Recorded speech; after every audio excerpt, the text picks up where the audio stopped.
Bom, preste atenção nesse escândalo aí que provavelmente vai derrubar o presidente do Paraguai, o vice-presidente do Paraguai, e apesar de ser um escândalo binacional, Brasil-Paraguai, provavelmente, por enquanto, não vai ter consequências no Brasil, porque o Brasil virou um enorme Paraguai, e o Paraguai virou um país que tem instituições que funcionam.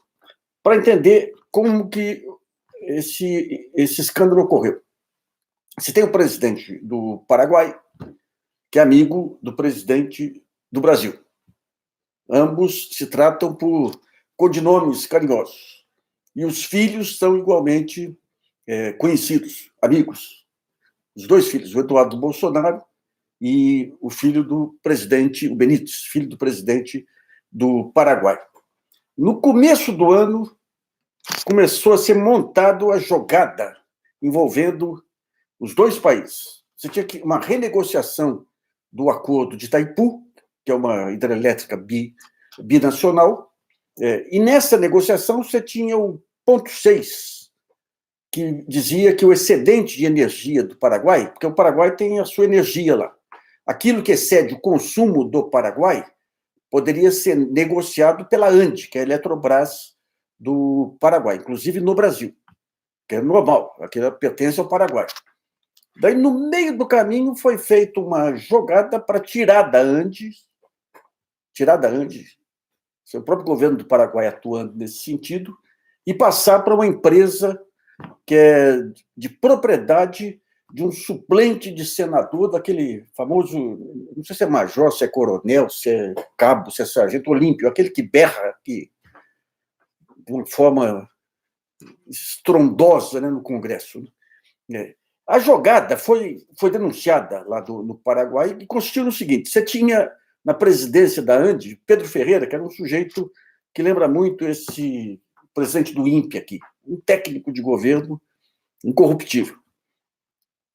No começo do ano começaram as pressões para que ele permitisse, tirasse na renegociação, permitisse que o excedente do Paraguai fosse transferido para essa empresa brasileira ligada ao PSL, de um senador, suplente senador, que nas reuniões falava em nome da família Bolsonaro. E ele resistia. Daí montou-se um falso jogo de pressões em que a Eletrobras devia um dinheiro para o Paraguai e ela não pagava, segurava o dinheiro e o presidente do Paraguai pressionava Ferreira. Olha, precisamos, a Eletrobras não quer nos pagar, vai parar a economia do Paraguai, precisamos acertar isso rapidamente. E o sujeito impassível, sem ceder. Daí monta-se a grande jogada. Bolsonaro convida o presidente do Paraguai para vir ao Brasil. Aqui tem uma reunião reservada, os dois, conforme o comunicado que saiu. Reservada, os dois amigos lá. E depois sai um comunicado que mostra as prioridades dos dois governos, e uma das prioridades é justamente acertar essas pendências de Itaipu. E, no mesmo momento, você tem o filho, o Eduardo Bolsonaro, com o filho do presidente do Paraguai, fazendo aquela minha boboca, e o Eduardo Bolsonaro dizendo que a ampliação dos negócios aí com o Paraguai vai ser uma prioridade, aquele negócio todo. Bom, com base nesse memorando, continuam as pressões do próprio Benítez em cima desse presidente da ANDE aí. Olha, o Brasil está pressionando, nosso embaixador foi chamado no Itamaraty, tem uma pressão que nem é do Itamaraty, é direto da cúpula do governo brasileiro para resolver isso. Pressão, pressão, pressão, pressão, pressão, pressão, até que esse Pedro Teixeira ele pede demissão e divulga o WhatsApp, todas as mensagens vinham por WhatsApp, divulga para a imprensa paraguaia. E aí você tem um escândalo montado. Quando esse escândalo estoura, o que faz o Bolsonaro? Dá uma entrevista aí, aquelas entrevistas de meio da rua aí para os jornalistas, dizendo muito preocupado com o fulano, trata o Benítez pelo apelido carinhoso, vamos rever esse acordo. Gente, acordo que é de país a país, interesse de país a país.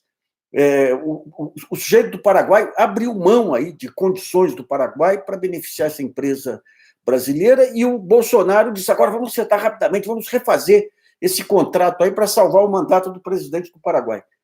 Então, nós temos aí que é o seguinte, o Brasil virou um grande Paraguai. Aqui você não tem instituições. Provavelmente, essa denúncia que pega diretamente a família do presidente. O sujeito falava em nome da família do presidente. É um suplente de senador.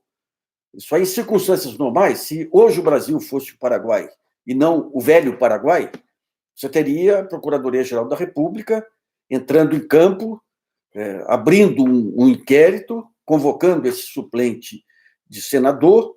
Você já tem todas as informações do Paraguai. A Justiça do Paraguai agiu rapidamente em cima do material desse presidente da ANDES, já conseguiu depoimentos de um jovem advogado que fazia o lobby do vice-presidente paraguai, já tem as mensagens no telefone do ex-presidente da ANDES, já tem os personagens que participaram dessa trama. No GGN eu coloquei agora aí uma matéria bem detalhada, mostrando como que está esse jogo aí os personagens desse jogo e dessa trama aí. Isso aí não tem como passar em branco. Nós chegamos num ponto aí, não tem como passar em branco. Vai ter um pouco mais de demora para as autoridades aqui atuarem, mas não tem como. As instituições, nós já antecipamos alguns dias atrás, estão acordando. Hoje, ao impedir que fizesse essa mudança do Lula aqui para Tremembé, o Supremo deu uma amostra. Aliás, foi 10-1. Quem será que votou contra? Não sei quem. Mas o Supremo já mostrou que não vai mais tolerar esses abusos. Né? E o que o Moro fez aí de querer descontar em cima do Lula as pressões que ele está sofrendo é aquele negócio, sobre o signo da maldade especificamente. Essa juíza Lebos, né, e Moro perderam todo o senso de proporção, né, de direção. Perderam. Então, no momento que você tem todo a Lava Jato sendo questionado, todos os abusos sendo revelados, todo o jogo de interesse sendo desnudado, né, toma uma atitude truculenta dessa, a ponto hoje de reunir políticos de vários partidos aí para protestar contra esse abuso. Acabou a Lava Jato. Agora, o Moro é interessante, porque o Moro está dando sustentação, ou sendo sustentado, começou dando sustentação, hoje sendo sustentado, por um governo que tem indícios claros, indícios veementes aí de manipulação do poder. Tira o COAF, porque o diretor do COAF, lá, o presidente do COAF, reagiu contra a decisão do Toffoli de suspender as informações sobre o caso Flávio Bolsonaro. Hoje tem informações que o pessoal do Palácio ficou sentido com o fato do Moro ter ido conversar, não sei com quem, com o cara do COAF. Então, agora você tem essas informações do Paraguai. Isso é um escândalo de proporções dantescas, gente.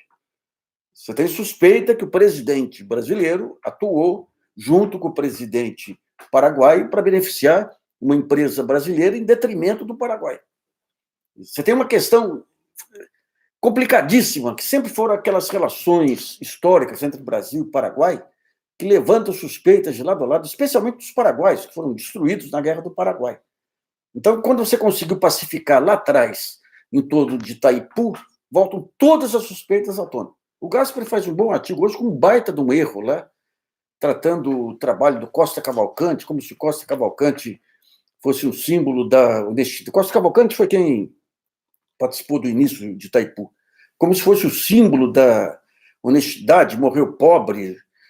Nós já demos aí um bom artigo sobre o Paulo Jobim, um diplomata brasileiro que acompanhou as tramóias que cercavam aí o início de Itaipu, e quando se dispunha a revelar num livro aí, foi assassinado e simularam que foi um suicídio. A família ficou a vida inteira com essa mancha aí do suicídio em cima dele, e todos os indícios são que foi assassinado para não revelar os escândalos de Itaipu. Então, seria bom o Gaspar corrigir esse erro histórico e lamentável de quem conhecia profundamente aí o sistema militar. Mas agora você tem essa questão, como é que faz? Você tem uma implicação de corrupção política envolvendo a família do presidente. Você fala, pô, são só indícios que o cara podia estar usando o nome sem o presidente saber. Mas, gente, ao mesmo tempo que pressionam lá o sujeito, lá o Pedro das Contas, mostra que vão tirar esse ponto 6, Em Brasília, você tem um acordo que é firmado lá, entre o representante do Itamaraty, colocado no cargo por esse chanceler aí, pelo ministro de Relações Exteriores, o nome do presidente sendo utilizado em todos os momentos como forma de pressão, o presidente do Brasil. Então não tem como isso aí passar em branco, isso aí vai ser... Nós não estamos mais falando do passado miliciano, nós estamos falando de questões que estão ocorrendo nesse momento no Brasil, aí, um escândalo de proporções internacionais. E um escândalo que não é apenas a parte da corrupção, mas a parte de comprometer as relações entre dois países em cima de uma hidrelétrica fundamental. Ou seja, já racharam com o Mercosul, aí, com essas bobagens de Bolsonaro, agora pega o aliado, que pensa que nem ele, é miliciano e tudo aí, e ambos provocam a volta de todos os ressentimentos do Paraguai contra o Brasil. Até quando que vai se aguentar isso? Dia a dia. Hoje eu estava conversando até com um cientista político, não, esse negócio que o Brasil está sendo destruído, não é assim, está sendo destruído dia a dia. É de uma violência diariamente, nós estamos tijolo a tijolo, tudo aquilo que foi construído em décadas, inclusive essa aproximação com o Paraguai, indo para o vinagre por conta de negociatas, por conta de ignorância, por conta de posições ideológicas das mais primárias. Então, não tem jeito, não. E agora entra o vice-presidente, que era o símbolo da racionalidade, cometendo bolsonarices, né? Inacreditável, Hamilton Mourão. Inacreditável. Não, a Merkel está tremendo porque está com medo do Trump, porque o Trump é o... Meu Deus do céu, gente, que hospício que nós vamos parar. Mas que hospício? Que hospício? O sujeito que podia ser um pouco... um nível mínimo aí de racionalidade, fazendo o mesmo jogo aí de puxar saco, um militar puxando saco de outro país desse jeito. Bom, continuamos na luta aí, porque não dá para parar, não, mas que pessoal baixo nível, que pessoal, o Brasil não merecia, com todos os erros que foram cometidos aí, né, não merecia. Isso é castigo demais, é pior que as 7 pragas do Egito, aí, já que eles gostam de citações bíblicas aí.